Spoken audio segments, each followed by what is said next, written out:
Well, today I'm with my friend Tript Singh Lamba. He's the CEO and founder of Product Now AI. And before starting Product Now, he was the chief product officer of Expedia and Google's head of product for YouTube ads.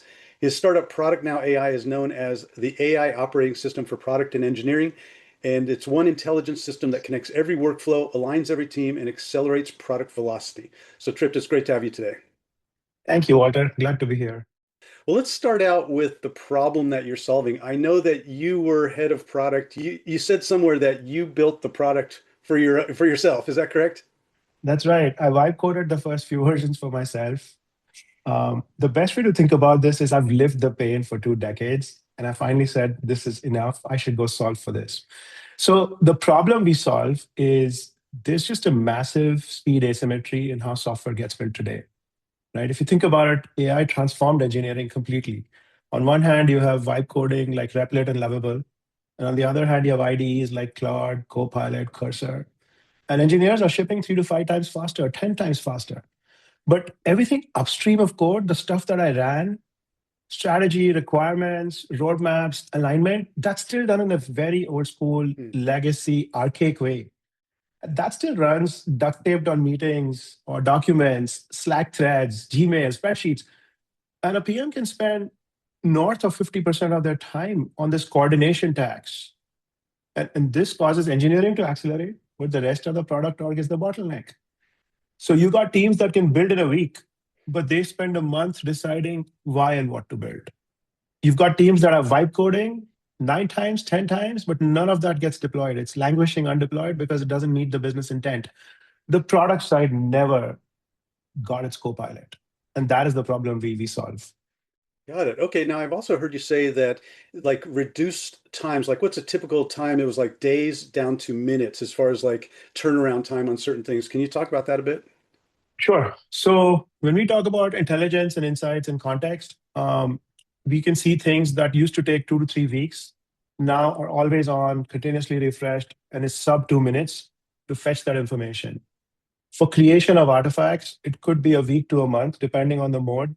Some documents are very high speed. You just need to get something to your boss or a peer within that day or within an hour. And that takes way, way lesser time, a few minutes. Or you can have agents do deep work, and what used to take a week or two for an MDR or a quarterly business report or a board meeting, compressed down to 1 hour of work. So we're Nice. seeing an order of magnitude improvement there. And so is it like one dashboard that everyone kind of has the same visibility to, or how does that look for the end user? That's a great question. So think of it as an AI native operating system for human agent teams. And we've deployed specialized AI agents in 3 domains, right? They handle your actual workflows. The first is your system of context, the intelligence, the insights that understands not only the knowledge cutoff of LLMs, but they can also do a web search for you. They're grounded in your org reality, your chat clients, your Jiras and Confluence, your Asanas, your G Drive and OneDrive. They do not start from zero every time. The second domain of agents is enterprise grade outputs. These are drafts you don't have to rewrite. The Mm. artifacts you can ship, like product requirements, strategy like a McKinsey or a BCG level consultant, a roadmap planning like a really senior program manager. And then finally, alignment is a first class primitive. We've built in to the platform, I think, a pretty unique set of features that compresses disagreement. Instead of 5 meetings to align on a doc, you can get a decision ready artifact ready to ship that's surfacing the right trade offs, that's forcing clarity. And one of the testimonials we get a lot sounds like, hey, what used to take a team now takes one tab, or I can do a whole week's worth of work in 1 hour. Got it. And I also heard you say that product owners are spending a lot of time just duplicating documents and updating in different systems, like you just mentioned. So with this, it's instant updates, like real time. That's right. So we see 2 modes, and we've deliberately embraced the bimodal nature of this problem. On one hand, there's a desire to go very fast, high speed, and just generate this doc now and transform it into all of the child documents. So you could have a Mhm. parent product requirements doc, but it needs to get into work item breakdowns. It needs to become tickets. It needs to become Slack threads to all the engineers working on a problem.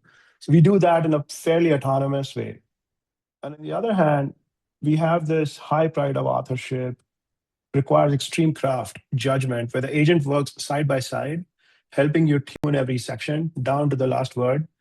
The personalization is per section per user. So it knows how Walter writes exact summaries and use cases versus Tript or somebody else. Hmm. And it remembers it over time. So there's definitely a speed improvement. There's also freeing up the human to kind of, once the burdensome, grungy work is done by agents, the humans free up for creativity and judgment and more strategic thinking. Got it. I also saw you mention SOC 2 and different security things that you have to think about. Can you talk a little bit about that? Yeah, so we are enterprise first. And to that extent, thinking about security very methodically from day one was a first principle. It was a requirement. We've gone for the compliance, as you mentioned, around SOC 2. We've also got architectures where we debate, are we on-prem or cloud? Are we no copy or copy, depending on the client and collaborator requirements? We are very thoughtful about the embeddings, the vectors, the context graph for the organization and how it's secured down and locked down. Um, it's easy to get lost, or an agent can retrieve things that were never intended for one agent, right? So we've got a very deep permissioning model. A lot of our engineers have a deep background from Palantir, and they bring that security mindset to the problem on day one, which is we're very fortunate to have that. So thinking about like the day in the life of a product owner. So if you now, move yourself into the future and you're using this product now, what does that look like? And what are the greatest accelerators in your role? Sure. So at a meta level, if you think of it, SaaS one was cloud apps, SaaS two, which I kind of lived through, and you lived through, it was multiplayer collaboration in Notion, Figma, Slack. In SaaS 3 is where we are. The agents can now kind of do most of the work where the human steers is at the wheel. But the day in the life of looks fundamentally different right now. And I think it'll look even more different in SaaS 4. So right now, in terms of intelligence gathering and insights, I, as a practitioner, would probably set up 10, 30, and 15 meetings over 2 weeks, collect all that information, synthesize it in some meaningful insight, and get access to a gazillion, a billion SQL dashboards that now have to query, or a dozen SQL dashboards that I have to query, that I may not know how to query under pressure every single time. Here, the agents have done all the work. Your customer signals are surfaced. In orgs where a reorg or a departure has lost context, there is no lost context. The agents have decision Mhm. context and intelligence context, why we made choices. Moving on to creation, all these insights can now be drafted in a template of your choice, which meets the org requirement. It could be a PRD, it could be a SWOT, it could be a PRFAQ, like the Amazon case, whatever your template, your chosen output is. And the beauty of it is transforming from one output to another is very, very easy. It's one click. So you can go from PRD to sprint planning to tickets in one continuous flow. That initiative, it would normally mean 3 meetings, 3 artifacts. We've also compressed disagreement really, really nicely. So think agents that can do decisions, trade-offs, pros and cons. They can synthesize comments. Like you have a 50-page doc with 200 comments. It's going to synthesize the sources of healthy tension that you must discuss. And you can do it in an async way. What used to take 3 meetings now takes one. Mhm. Trade-offs are visible, teams are green and aligned to their business outcomes, not just a local maxima for their OKR. It's aligned to the business goals of the organization. And the decisions are made and decisions are followed up. Agents follow up on decisions. That's a side benefit, right? When I made decisions or you made decisions, they would get lost in Slack or Docs or email. Here, the agent remembers. So we fundamentally transformed the workflow of intelligence to creation to alignment. And that experience is much more natural. And this is where PMs have given us really stellar testimonials and reviews, the number of tasks they can do, the happiness and satisfaction with the platform.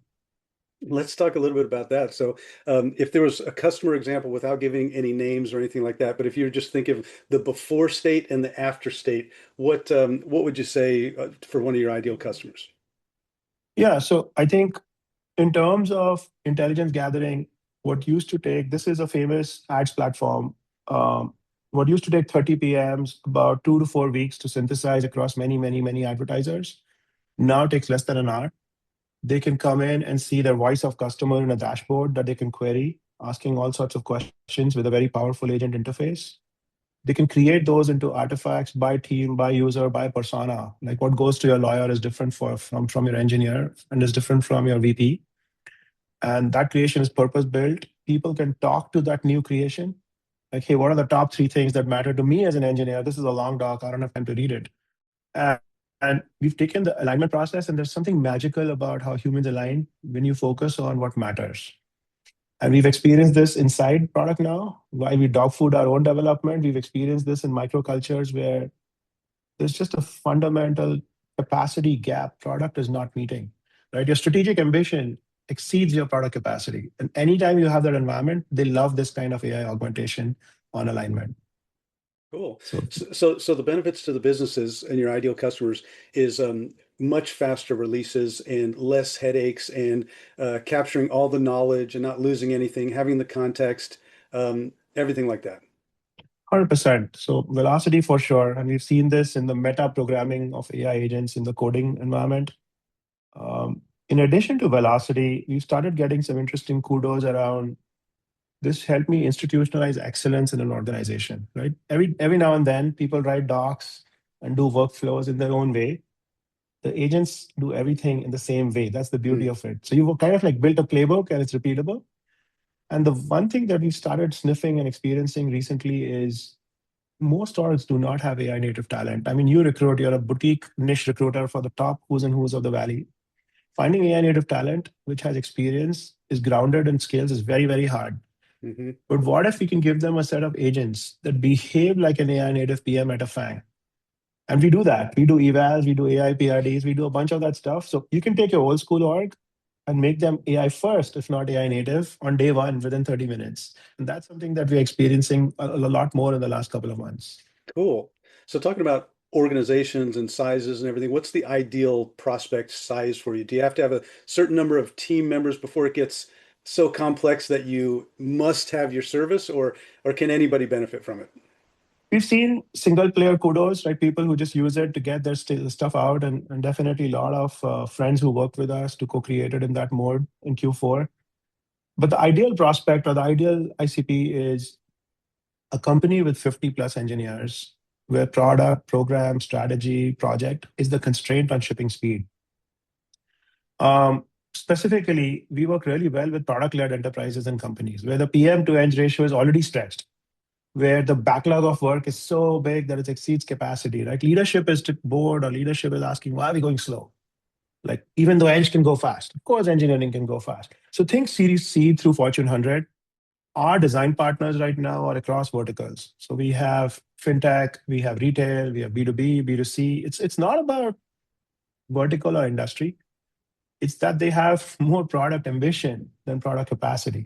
So I heard you mention some new and exciting advisors that just came on. So can you talk about those a bit? Yeah, we are very fortunate. So one thing that we've been really blessed by is the quality of advisors. Our angel investors are all FANG and frontier model execs. We're very fortunate to be partnering with Sierra and Parameter VC, where we've got a conglomerate of industry leaders helping us co-create the solution. The two that I'm excited to announce, we've got Professor Suraj Srinivasan from Harvard Business School, stellar 2 decade career in Harvard Business School. Um, he's a luminary in the world of AI advisory across governments and private sector. So really, really fortunate to have him. We've also signed up Professor Jonathan Levav, who teaches the world on how to become a chief product officer. A lot of CPOs the world over come. I was a student once, and a lot of people come and experience what is Silicon Valley doing on the bleeding edge that we can take back to our niche or our part of the world, right? So the CPO of BMW, the CPO of Nike, the CPO of an Asian company, so on and so forth. And he's come in and we are thinking about what does AI first, AI native product evolve into? What does this new builder role look like when it's augmented with AI? And he's been helping us do what he does best, which is create products that people love. So what's the best way for people to get in touch and learn more? Sure. So I'm on LinkedIn. I talk about SaaS 1, SaaS 2, SaaS 3 quite a bit. And if you want to leapfrog your competition and you are a product or eng leader who's been feeling the gap that I talked about, the speed gap, like my engineers are going faster, but others are not. Please reach out. If you're an investor who's looking at AI in the enterprise, I'd love to compare notes on where the real leverage is beyond code generation. Right, that leverage is now commodity. Hmm. Well, Tripp, this has been awesome learning about product now. So I'm very excited about continuing to watch the progress and growth of the company and really glad that you joined us today. Thank you so much for having me, Walter, and thank you for doing everything you do for the community.